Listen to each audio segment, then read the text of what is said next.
Hey guys, it's week 10 of Let's Get Stronk. The diet, I went a lot lighter on.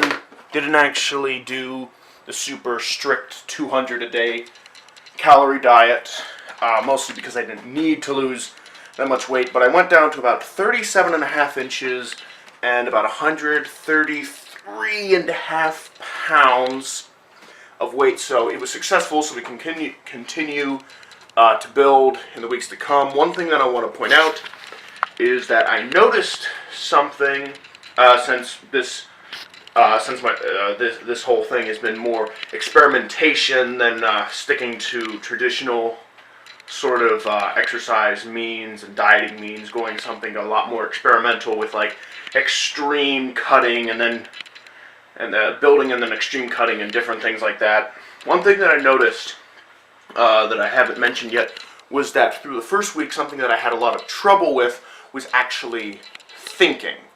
I believe I mentioned it before, but when I was doing the extreme cutting, now something that I thought it was to start with was just because I was deficient so many calories that I was having trouble thinking about things and that sort of stuff.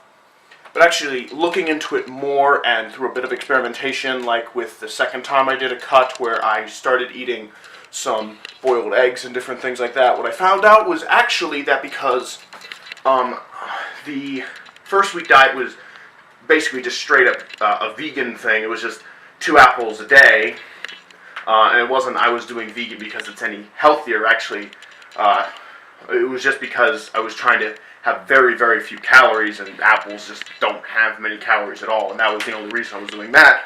But as I found out, there are a lot of essential brain nutrients. Now, I knew there was a lot of essential nutrients in meats, but in particular, I didn't realize that there were essential brain nutrients in meat.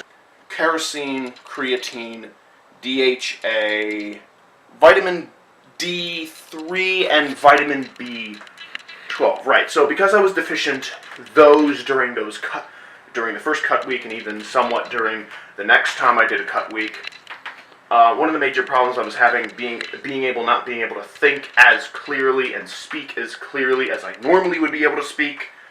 Not just because I was calorie deficient, but because I was deficient those 5 nutrients, it was really messing with my head. So that's just something to keep in mind. Eat your meats. There you go. That's the tip of this week, I suppose. Eat your meats. Anyway, though, guys, that's all for this week. See you all next week.